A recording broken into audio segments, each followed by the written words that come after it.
Homeostasis एक ऐसा process है, एक ऐसा अमल है जिसके ज़रिए बॉडी अपने इंटरनल इन्वायरमेंट को यानी अंदरूनी माहौल को स्टेबल रखती है। इसके 3 मेन कंपोनेंट्स हैं, रिसेप्टर, कंट्रोल सेंटर और इफेक्टर। इनको आगे हम डिटेल से एग्जांपल्स के साथ देखेंगे।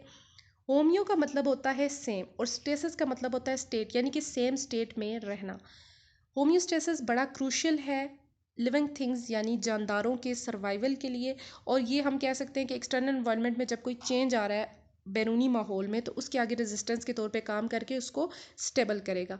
फर्दर मोर होम्योस्टेसिस एक सेल्फ रेगुलेटिंग प्रोसेस है जो कि इंटरनल वेरिएबल्स को रेगुलेट करता है, जो कि लाइफ को सस्टेन करने के लिए ज़रूरी है। अब बॉडी ने कुछ पॉइंट्स सेट किए हुए होते हैं वैरायटी ऑफ स्टेट्स के लिए। फॉर एग्जांपल टेम्परेचर है, उसका एक खास पॉइंट सेट है, वेट, स्लीप, थर्स्ट, हंगर, भूख प्यास, वज़न वगैरह और नींद। जब लेवल जो है वो डिस्टर्ब हो जाता है, या तो वो उस पॉइंट से ऊपर चला गया है, ठीक है, या पॉइंट से नीचे आ गया, तो फिर होम्योस्टेसिस काम करेगा ताकि उस चीज़ को करेक्ट कर सके।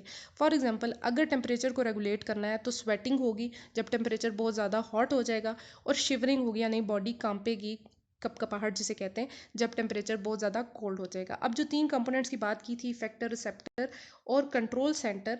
रिसेप्टर सबसे पहले देखेंगे, इसके नाम से पता चल रहा है कि ये सेंसिंग कंपोनेंट है जो कि सेंस करता है, या आप कह लें मॉनिटरिंग करता है कोई भी चेंज आ जाए इन्वायरमेंट में, एक्सटर्नल हो इन्वायरमेंट या इंटरनल हो। कंट्रोल सेंटर का काम क्या है कि वो रिसीव करेगा उस इंफॉर्मेशन को जो कि रिसेप्टर ने डिटेक्ट करके कंट्रोल सेंटर तक भेजी है। अब कंट्रोल सेंटर आगे इन्फॉर्मेशन किसको देगा? इफेक्टर को। ये इफेक्टर को जो देगा वो कमांड होगी, इफेक्टर उस कमांड के आगे रिस्पॉन्ड करेगा, ठीक है। और अब उस रिस्पॉन्ड में ऐसा हो सकता है कि या तो वो स्टिमुलस को इन्हेंस कर दे या अपोज कर दे। अब इसको डायग्रामेटिकली देखते हैं।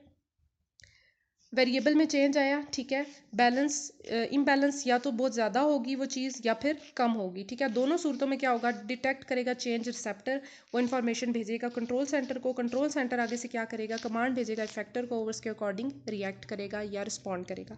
अब इसकी एग्जांपल अगर हम देखें एक्शन में, तो रिसेप्टर जो है, अगर वो क्यूटेनियस रिसेप्टर है स्किन के, ठीक है, वो टेम्परेचर चेंज को फॉर एग्जांपल डिटेक्ट कर रहे हैं, टेम्परेचर ज़्यादा हो गया बॉडी का, ठीक है, उसकी वजह से वो चेंज को डिटेक्ट करके ब्रेन को भेजेंगे जो कि कंट्रोल सेंटर के तौर पे काम कर रहा है। ब्रेन जो है वो आगे से कमांड भेजेगा, ये मैसेज भेजेगा ब्लड वेसल्स और स्वेट ग्लैंड्स को। ब्लड वेसल क्या होगा? डायलेट कर जाएंगी, खुल जाएंगी, और स्वेट ग्लैंड जो है वो एक्टिवेट हो जाएंगे ताकि स्वेटिंग हो, पसीना आए और बॉडी कूल हो सके। उसके अलावा हम लोग ये देखेंगे कि ह्यूमन बॉडी के अंदर और कौन कौन सी एग्जांपल्स हो सकती हैं होम्योस्टेसिस की। तो ब्लड शुगर या ब्लड ग्लूकोज होम्योस्टेसिस है, ब्लड ऑक्सीजन कंटेंट का होम्योस्टेसिस है, एक्स्ट्रा सेलुलर फ्लूइड के पीएच का होम्योस्टेसिस होता है, plasma ionised calcium homeostasis, arterial blood pressure भी होम्योस्टेसिस के थ्रू मेंटेन रहता है, core body temperature, volume of body water, ये भी होम्योस्टेसिस के थ्रू मेंटेन रहता है। अब होम्योस्टेसिस का अगर ब्रेक डाउन हो जाए, अगर वो सही से काम ना करे तो क्या होगा?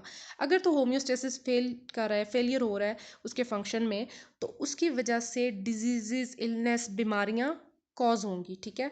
स्वेयर केसेस में अगर बहुत ज़्यादा हद तक होम्योस्टेसिस बॉडी का डिस्टर्ब हो गया है या डिसरप्ट हो गया, तो उसकी वजह से डेथ भी हो सकती है और डिसेबिलिटी हो सकती है। अब बहुत सारे ऐसे फैक्टर्स हैं जो कि होम्योस्टेसिस को अफेक्ट करते हैं। इसके अंदर जो सबसे कॉमन फैक्टर हैं वो क्या है?